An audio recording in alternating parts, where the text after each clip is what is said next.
and boom, all day long. This video is super fun. That was the third person angle, and here's the first person, boom, of that same big lionfish. I was super excited to nail this guy. Later on in this video, you see a time when I actually miss a big one like that a few times. Oh, it was such a pain in the butt. I hate missing fish. Sometimes it's just kind of tough. We make it look pretty easy, but it's pretty difficult to do what we're doing. There's a lot of elements that make it kind of difficult. But look at this gorgeous nurse shark. He's got a couple of friends, some very tiny remora. And look at those. Those are some Creole parrotfish, or Creole wrasse, I should say. Look at him go. That was a cool little angle, getting him right from below. And there's Alex also filming. Let's see if I can pick this guy off. We get the small lionfish. We get the big lionfish. We get all invasive lionfish. I don't even want to go diving if there's no lionfish to kill. In the Caribbean, anyway. I barely got this guy, as you can see. I just got him with one of the tines right through the side of his fin. That happens quite often, actually, given the old hang 10 turtle groovy sign. Speed forward here, and look at this guy's on the edge. I barely pick him off. Boom. Perfect little shot. These guys are small, and you can really tell how small they are in this third person view. See how I load the pole spear like that? See if I can get this one. Now, people say, let me show them hunting. But that was them hunting. When they sit there like that, boom, got him out from underneath. They are slowly stalking fish. They're very slow-moving fish, and they don't swim forward and grab fish like a lot of other species. Like the barracuda waits and then shoots out and slams them. These guys slowly stalk. In that little hole by where that can was, there was a cool little mantis shrimp. It was really neat to see. And then we ended up seeing this curious little hawksbill. He wasn't too freaked out by us. Although the other day I ran into one that was super freaked out. I've never had a hawksbill more freaked out than this dude. He was turning his shell to me to protect himself, just going really fast. I felt kind of bad for the little bugger. This one's a little bit older, pretty good size. Let's see if it's a female or a male. What do you guys think? Let's see that tail. The tail's kind of medium length. It could very well be a male. It might just be a short-tailed male, but it could be a female. That's right in between. What do you guys think? Usually the male has the longer tail because they can wrap their tail around the female, and that's how they mate. And you can also tell by looking at their fins, their flippers. Sometimes their flippers will have like bigger hooks if it's a male and smaller hooks if it's a female. That was a great shot. Now, see, the fish don't always die immediately, so we take them back on the boat and we get them on ice as soon as possible. You see how I'm keeping my hands away from these fish. If you get your hands anywhere near these fish, there's a much higher chance of you getting poked. See how I switched? I got the bigger, boom, I had the bigger loop in my hand, and I want the smaller one for this because the bigger loop's a backup, the bigger band, and I prefer the smaller one. It has a faster shot. So you see I'm always kind of going for that shorter one. It makes it shoot a lot faster when it's shorter. It has a lot more tension. Let's see if I got him. Oh, he's way under there. Sometimes they get away and these are their little holes that they can hide in. There, I picked him off. There's our reel hanging there. Alex is filming and he's got the line going all the way to the surface. And at the top there's a flag. You'll see some of our videos. We like to hand up the flag when we come in, and we hand up our zookeeper and our spear and our underwater scooter. You can see I have 2 GoPros hanging there, a flashlight. I've got 3 different knives. It's good to have redundancy when you dive. If you dive with just one knife, what happens if you lose it and then you need a knife? Same thing with your tanks or your regulators. Look at this guy. This is a scorpion fish. These are native to this area. There are hundreds of different types of scorpion fish in the world. And their lionfish are part of this family. Look at how grumpy he looks. He's so grumpy all the time. They're actually a little bit more venomous than the lionfish, but they have much shorter spines. And I've never been poked by one because I try not to touch anything. And also, I try not to,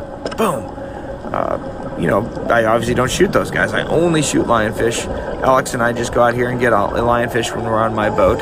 And we were on the South Florida Diving Headquarters boat this time here out of Boynton Beach.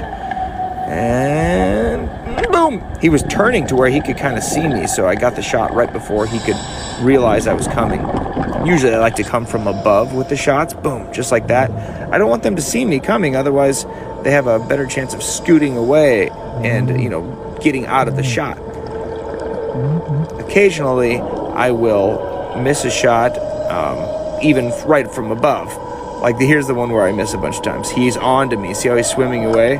He just had an inkling that I was coming to get him, and psych, he just keeps jiving me. Boom. Third shot's a charm though. I was super excited. Look at the size of that one. Remember earlier we had those little tiny ones on the spear? This guy was 20 times bigger than some of those tiny ones. So I was very excited. Oh, look at this fish. This is the bag fish. Sometimes we'll get bag fish, we'll get canned fish, we'll get fishing lure fish, anchor fish, rope fish. Boom. Oh, look at that shot. I almost hit another fish. You see how that fish is like, how dare you try to shoot me? It's what you call a soldier fish or squirrel fish. See that squirrel fish? He's freaked out, and then almost hit him. Oh my gosh, I didn't mean to. He just came right out of nowhere, but I didn't touch him. It was too close though. I don't like that. I do have a video of where I nicked the tail of a fish, and I felt really bad for that little guy. I don't know what the heck, you know. I didn't see him. It was very well camouflaged, but he will live. Look at this red grouper. People ask a lot of times, do you ever hit other fish? And one time I hit a small, tiny little minnow-sized fish. And I felt really bad, but look at this cornet fish. Look at this, the beautiful, vibrant blue spots covering this fish. They are they're just glowing like they're lit up by actual light. And these guys do hunt lionfish when they're very, very tiny, but not so much in this area because they don't know that they are, you know, food necessarily. They didn't evolve with them in this side of the world. Let's see if I got this guy. Boom. Even though they're the same species that are on other parts of the world, it's just, you know, these ones in this area for thousands and thousands of years didn't evolve here, so they don't really know. I shot that guy, knocked him out, he was dead, but then he was stuck inside the barrel sponge, so I went and got the other ones, and then I came back to him afterwards. There's another one. I knew he wasn't going anywhere, so he's still in the barrel. And then I pick him off and throw him in there. It's, boom, look at that little guy. It's a pretty crazy thing. You hit him right in the head, sometimes it just knocks him clean out. There's Alex, my photographer / lionfish spotter. I'm going to reel up some of this line because it's getting a little long. Look at that scrawled filefish. These guys actually have a trigger on their head as well that shows their agitation if you come near them. They're very curious though. They like to steal bait off of people's hooks if they're a fisherman, and they're attracted by the smell of the lionfish. They'll sometimes peck at our spear tip, seeing if there's a little bit of, you know, food on there. They smell it and they just think, oh, there's got to be some sort of food here. There's Alex doing a little trick. That shows the scooter. You can just set it to the on position and then change the speed. See, you sped it up there for a sec. You can change the speed and it stays set where you set it. He's filming that filefish. That's pretty cool. Yeah, it's an incredible piece of equipment for us to use. It allows us to go hands-free and be able to use both of our hands to hunt lionfish, or in my case, to film while I'm hunting lionfish, which is a big bonus. So once again, guys, these guys are invasive lionfish. We wouldn't kill these fish if they weren't bad for the environment. But by killing this fish, we're saving thousands upon millions and millions of other fish. And here I am blowing a couple bubble rings. I practice these bubble rings when I'm on dive trips typically. I don't like to do them when I'm by myself. But here we go. Try it again. Got a little gross spit there. That one was a pretty good one. Let's try another one. Yeah, that's a solid ring. Look at that. It looks like metal. It's kind of cool. Look at how the bubbles kind of get pulled around the edge. If you get a jellyfish caught in that vortex of the spin, it will spin the jellyfish round and round and round if it's small enough. It was pretty cool. Let's see if I can get a few in a row here. There's a decent one. Let's do another. It's just really cool looking. In the beginning of the video, this was in reverse. Well, thanks a lot, guys. Give us that follow, give us some comments, and we will talk to you soon. Thank you so much.